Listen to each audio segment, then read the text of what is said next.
हमने देखा कि काफ़ी सारे पीएसयू स्टॉक्स चले भी थे। विनीत जी, आपसे सलाह लेंगे ये जो पीएसयू कंपनियां हैं, क्योंकि ये काफ़ी अच्छा चली भी, लेकिन जब बीच में करेक्शन आया था मंगलवार के दिन हमने देखा तो सबसे ज़्यादा टूटी भी यही कंपनियां थी। एलआईसी, एसबीआई, रेलवे स्टॉक्स, भारी गिरावट यहाँ पर देखने को मिली है। अब ये फिर चलना शुरू हुई है। पीएसयू स्टॉक्स में क्या अभी भी आप कोई फ्लेवर देख रहे हैं, कोई स्पेस, कोई कंपनी जो अच्छी लग रही है आपको पीएसयू स्पेस में एंट्री लेने के लिए? देखिए, बैंकिंग शेयर्स अच्छे लगते हैं पीएसयू में। ये इनमें अभी भी काफी वैल्यू है। एंड ये आगे जाके आने वाले क्वार्टर में मेरे को उम्मीद है कि ये सारे स्टॉक्स चलेंगे। आप देख रहे कैनरा बैंक चल रहा है, लेकिन एसबीआई बिल्कुल नहीं चल रहा है। तो मुझे लगता है, उम्मीद है कि काफी वैल्यू है एसबीआई में, और ये स्टॉक सूनर देन लेटर चलना चाहिए।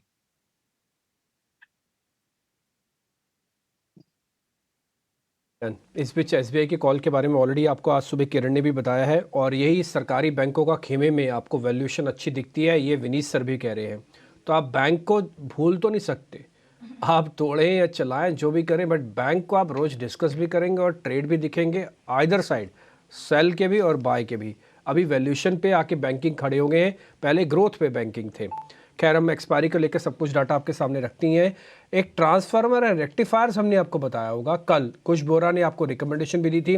कल ताबड़तोड़ चला, 4% था मेरे को जहाँ तक ध्यान है, बाद में 16% तक इंट्राडे गया, आज फिर से 15% ऊपर है। तो आप ना सेलेक्टिव रहिए शेयर्स के अंदर। हम भी देखिए, मैं आपके सामने ना कॉपी रखता हूँ, आप भी ऐसे लिखते जाइए कीजिए, तो आप भी भूलेंगे नहीं कि ये सारे शेयर्स क्या हैं, कैसे अपने को करना है, किस में काम करना है। मैं उसके आगे ना मार्किंग भी करता हूँ, मैं तो स्टार मार्क कर देता हूँ, 5 स्टार, 4 स्टार, 3 स्टार, और लास्ट में जाते थे जो शो कंप्लीट करता हूँ ना, तो 5 स्टार वाले सारे शेयर चेक कर लेता हूँ, ये मेरे काम के भाई, इसमें मेरे को कुछ समझ में आएगा तो मैं देखूंगा।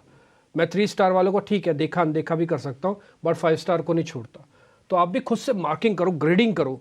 एक्सपर्ट्स बोल सकता है, लेकिन एक्सपर्ट्स आपको ट्रेड पंच नहीं करवा सकता, तो पंचिंग आपको खुद करनी पड़ेगी। खैर, एनी हाउ, हम थोड़ा आगे बढ़ते हैं। एक शेयर जरा दिखाइए, बॉम्बे डाइंग के नाम से, एकदम से स्पीड से इसके अंदर एक ज़बरदस्त वॉल्यूम आया है। बॉम्बे डाइंग, एक बार ज़रा दिखाएंगे आप। ये एक्चुअली कोई एफ एंडो का इससे लेना देना नहीं, बट फिर भी ये एक्सपायरी के आसपास ना जाने क्यों एक्टिव हो जाता है। ये 4% ऊपर है। एक बार ज़रा इसमें कोई ट्रेड बनता है क्या बॉम्बे डाइंग पे? किरण, एक बार आप चेक करेंगे। डाइंग की अगर हम बात करें तो जिस तरह से डेली चार्ट प्राइस हम देख रहे हैं, कहीं ना कहीं ये स्टॉक में एक ब्रेकआउट कैंडिडेट है। एक मल्टीपल रेजिस्टेंस हम देख रहे थे कहीं ना कहीं 175 170 के आसपास। उसके ऊपर कल भी और आज भी सेट जो है प्राइसेस ट्रेड कर रहे हैं, तो कहीं ना कहीं लॉन्ग करके जाना चाहिए। कल की जो वोलेटिलिटी है उसके हिसाब से स्टॉप लॉस थोड़ा बड़ा बन रहा है यहाँ पे 164 का। 164 के स्टॉप लॉस से हम लॉन्ग करेंगे। और जिस तरह के मंथली और वीकली चार्ट देख रहे हैं, कहीं ना कहीं ये स्टॉक तैयारी कर रहा है 200 तक के जाने के लिए। तो 200 तक के टारगेट के लिए डेफिनेटली मेरे हिसाब से लॉन्ग करना चाहिए, और ओवरऑल स्टॉप लॉस 164 का रहेगा। कल सोनी पटनायक ने ना हमको एक कॉल दी थी 2700 की, वो थी रिलायंस इंडस्ट्रीज़ की। तो कॉल तो थोड़ा चली है उनके प्राइस से। आज भी रिलायंस हेल्प तो करना चाहता है मार्केट की। अगर आप देखें तो 5-6 रुपये ऊपर ही है, इन स्पाइट ऑफ दिस की 50 पॉइंट इस समय नीचे निफ्टी है। रिलायंस इंडस्ट्रीज इस कॉल में बने रहे। 2700 की स्ट्राइक की कॉल थी, या फिर आपका रिकमेंडेशन कुछ और है?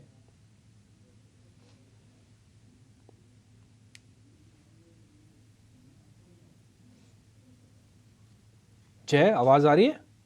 हेलो, या सो सॉरी। सो रिलायंस की बात करें तो मुझे लग रहा है डेफिनेटली थोड़ा हेल्प दे सकता है, बट अभी मैं इंतजार करूंगा फ्रेश ट्रेड के लिए, बिकॉज 2697 इवन 2700 भी लेके चले साइकोलॉजिकल है, उसके पार जाना बहुत अभी आवश्यक है आज के दिन में। सो रिलायंस के लिए आई वुड वेट 2700 को एक बार पार करने दीजिए, उसके बाद फ्रेश खरीदारी कर सकते हैं। या जो कॉल थी सोनी जी की कल के क्लोजिंग शो पर, डेफिनेटली वहां पर होल्ड करके चल सकते हैं।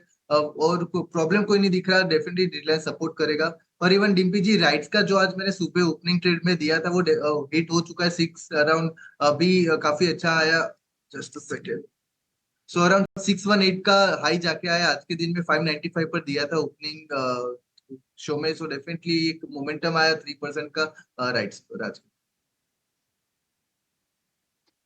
ठीक है सर, डन, बिल्कुल सर। टारगेट हिट भी हुआ है। हमने, आपने जो हमको राइट्स बताया था सर, मैंने अच्छे से नोट भी कर रखा। आपने आईआरबी भी बताया था सर, आईआरबी में बने रहे ना? अभी भी कोई निकले तो नहीं है ना आईआरबी? आपकी दूसरी कॉल आईआरबी थी।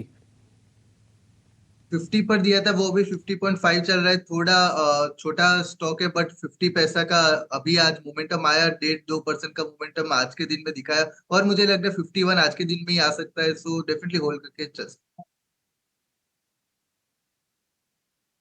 एक और पता करना है, आज सुबह विनीत सर से बात हो रही थी। विनीत सर अभी हमारे साथ कनेक्टेड नहीं है, लेकिन उनको बधाई देना चाहता था। एक्चुअली उन्होंने कहा था कि माइनिंग वाले शेयर, देखो यही होता है अच्छे पढ़े लिखे एक्सपर्ट्स का बताने का, वो आपको ना हवा में और ट्रेंडिंग जो माहौल चल रहा है इधर उधर की वॉइस से ना अपने आप को फिल्टर लगा सकते हैं। नॉइस कैंसिलेशन होता है ना फ़ोन में, तो कुछ कुछ वैसे अपने कानों में लगाए रखते हैं, वो अपने इंटेलिजेंस के बेसिस पर देती है। उन्होंने हम सब की कल्पनाओं से परे था कि वो माइनिंग बोलेंगे। उन्होंने कहा नहीं, माइनिंग वाली कंपनीज़ पे आप ध्यान रखो, खासकर लिग्नेट वाली कंपनीज़ पे। आपको मैं एनएलसी इंडिया दिखाता हूँ। मेरे पास अभी तक का अपडेट ये है कि मेरे पास कोई न्यूज़ नहीं है इसकी, एनएलसी इंडिया की। मैंने अभी चेक भी किया, लेकिन एनएलसी इंडिया आज ऊपर है, 5% ऊपर है आज। एनएमडीसी का भी शुरुआती डाटा मैं एफ&ओ का चेक कर रहा था, मेरे को ख़राब नहीं बनता हुआ दिख रहा। एक तो ये अब दिखा दो स्क्रीन पर आप। कोल इंडिया इतना बुरा नहीं है, आप कोल इंडिया भी दिखा सकते हो आप। ठीक है, एक बार ज़रा दिखाइए कोल इंडिया भी स्टार्टिंग में। ये देखिए कोल इंडिया भी, और एक शेयर हुआ था, एक नाल्को है जरा, नेशनल एल्यूमिनियम है, एक उसको भी दिखा दो आप। तो एनएलसी इंडिया, एनएमडीसी, कोल इंडिया, ये कुछ एक शेयर आज डिस्कस होते हैं। ये है नाल्को। तो जो चारों शेयर माइनिंग के आज हमने सुबह डिस्कस किए, और ये सारे खुलने के बाद ऊपर आए हैं और अपने हाइस पे हैं। तो ये एक अच्छे एक्सपर्ट की और एक मार्केट में समझे हुए एक्सपर्ट्स की पहचान होती है। और आपको आज साफ साफ विनीत जी ने ये प्रूव करके फिर से दिखाया, कोई वॉइस नहीं, इधर उधर की कोई चर्चा नहीं, सीधा सीधा बताया कि माइनिंग की कंपनीज हैं, इस पे ध्यान रखो, पोस्ट बजट भी काम आएंगे। नजर आ रहा है आपको इंडियन बैंक या दूसरे अन्य बैंकिंग काउंटर में? क्योंकि मिड कैप स्टॉक्स में हम देख रहे हैं कि तेजी दिखाई दे रही है बैंकिंग स्पेस की। अगर बात करें तो इंडियन बैंक में क्या कोई ट्रेड लेके जाना चाहिए?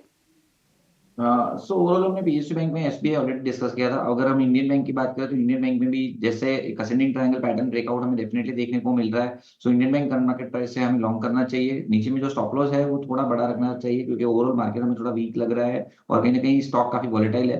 तो 460-61 के आसपास हमें लॉन्ग करना चाहिए। जो स्टॉप लॉस हमें मेंटेन करना है वो 440 का मेंटेन करना है। और ओवरऑल जिस तरह के चार्ट पैटर्न है कि कहीं ना कहीं वी आर एक्सपेक्टिंग के आने वाले समय में 490 से 500 तक के टारगेट आ सकते हैं। तो थोड़ा पोजिशनल व्यू रख के इंडियन बैंक डेफिनेटली लॉन्ग करनी चाहिए।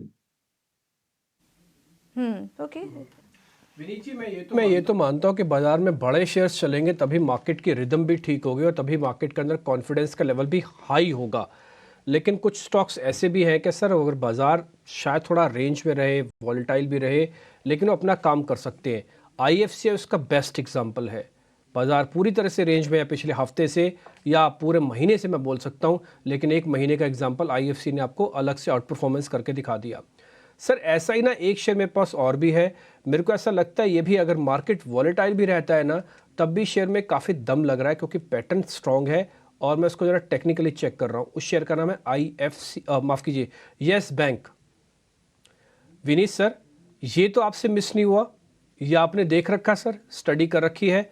मेरे को 25 रुपये में यस बैंक क्या समझ में आ रहा है? क्या ठीक समझ में आ रहा है? नहीं, यस बैंक के नतीजे काफी अच्छे थे एंड हमें लगता है कि there is a good chance that ये स्टॉक एक मोमेंटम प्ले बन सकता है। लेकिन इसकी ना इक्विटी बहुत बड़ी है, तो इसका सप्लाई भी बहुत आता रहेगा, तो ये जो स्टॉक है इट विल राइज ग्रेजुअली। मुझे नहीं लगता है कि ये आईएफसीआई की तरह सर्किट पे सर्किट पकड़ के चलेगा स्टॉक।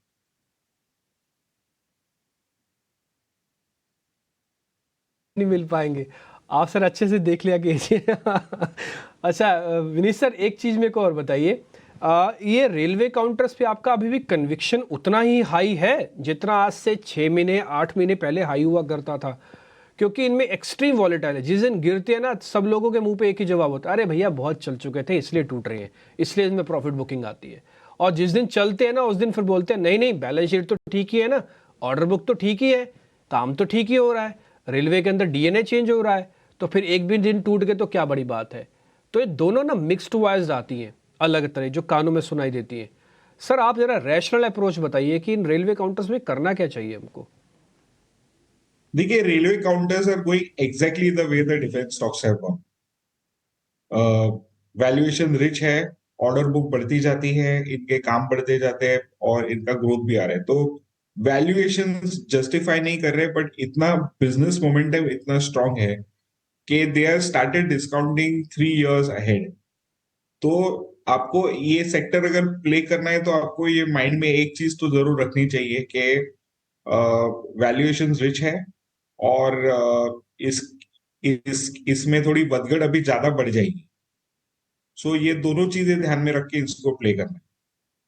लेकिन इनके जो लॉन्ग टर्म ट्रेंड्स है ना, काफी इंटैक्ट है, क्योंकि गवर्नमेंट की जो पॉलिसीज है रिगार्डिंग रेलवे स्पेंड्स, वो तो इंक्रीजिंगली बढ़ते जाने वाले हैं। राइट, तो लॉन्ग टर्म के लिए काफ़ी अच्छा लग रहा है ये सेक्टर, राइट्स जैसे स्टॉक्स। सुबह हमें कुछ ट्रेडिंग आइडियाज़ भी मिले थे, अभी जय पटेल भी राइट्स पर अपनी राय दे रहे थे, तो इन सब स्टॉक्स पर आप नज़र रख सकते हैं।